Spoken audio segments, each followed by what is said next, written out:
It's a funny thing, but it seems as if it always happens that just when you are feeling most miserable, something nice happens. As I sat there came from outside the sound of a motor bicycle, and somebody shouted. It was dear old Fred the barman, my old pal Fred, the best old boy that ever stepped. I recognized his voice in a second, and I was scratching at the door before the old man had time to get up out of his chair. Well, this was a pleasant surprise. I ran 5 times round the lawn without stopping, and then I came back and jumped up at him. "What are you doing here, Fred?" I said. "Is this caretaker your father? Have you seen the rabbits in the woods? How long are you going to stop? How's Mother? I like the country. Have you come all the way from the public house? I'm living here now. Your father gave 5 shillings for me. That's twice as much as I was worth when I saw you last." "Where'd you get this dog, Father?" "A man sold him to me this morning. Poor old Bob got poisoned. This one oughtn't to be just as good as a watchdog, I suppose. Bless you. He barks loud enough." We went into the house and had supper, and after supper we sat and talked. Fred was only down for the night, he said, because the boss wanted him back the next day. "I'd sooner have my job than yours, Dad," he said. "Of all the lonely places, I wonder you aren't scared of burglars. I've got my shotgun, and there's the dog.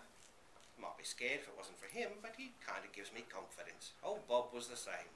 Dogs are a comfort in the country. Get many tramps here?" "I've seen just the one in 2 months, and that's the fellow who sold me the dog." As they were talking about the man, I asked Fred if he knew him. They might have met at the public house when the man was buying me from the boss. "You would like him," I said. "I wish you could have met." They both looked at me. "What's he growling at?" asked Fred. "Think he heard something?" The old man laughed. "He wasn't growling, he was talking in his sleep. You're nervous, Fred. It comes of living in the city."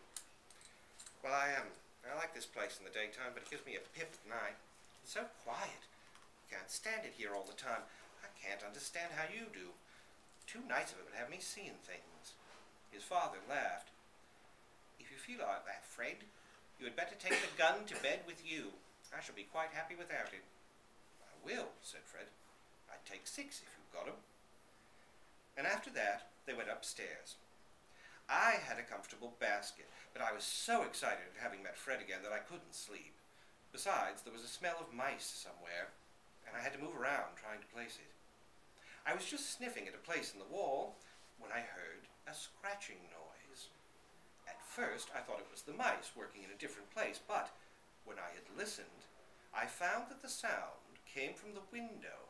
Somebody was doing something to it from outside. I didn't bark. I stopped where I was and listened, and presently the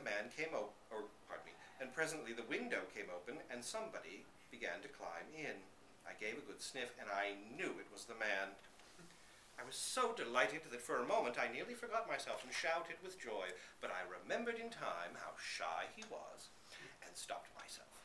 But I ran to him and jumped up quite quietly, and he told me to lie down. I was disappointed that he didn't seem more pleased to see me. I lay down. It was very dark, but he brought a lantern with him, and I could see him moving about the room, picking things up and putting them in a bag which he had brought with him. Every now and then he would stop and listen, and then he would start moving around again. He was very quick about it, very quick and very quiet. It was plain that he didn't want Fred or his father to come down and find him. I kept thinking about this peculiarity of his while I watched him. I suppose, being chummy myself, I find it hard to understand that everybody else in the world isn't chummy too. Some men are shy, and some men are mixers. I quite appreciated that, but I couldn't help feeling that the man carried shyness to a point where it had become morbid. Imagine a man hating to meet people so much that he never visited their houses till the middle of the night, when they were in bed and asleep. It was silly.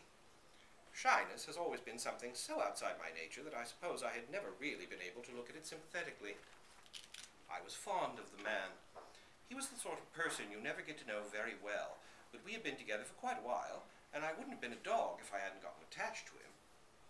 As I sat and watched him creep about the room, it suddenly came to me that here was a chance of doing him a real good turn, in spite of himself.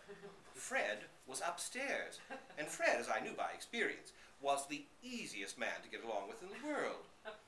Nobody could be shy with Fred. I felt that if only I could bring him and the man together, they would get along splendidly, and it would teach the man not to be silly and avoid people. It would help to give him the confidence which he needed.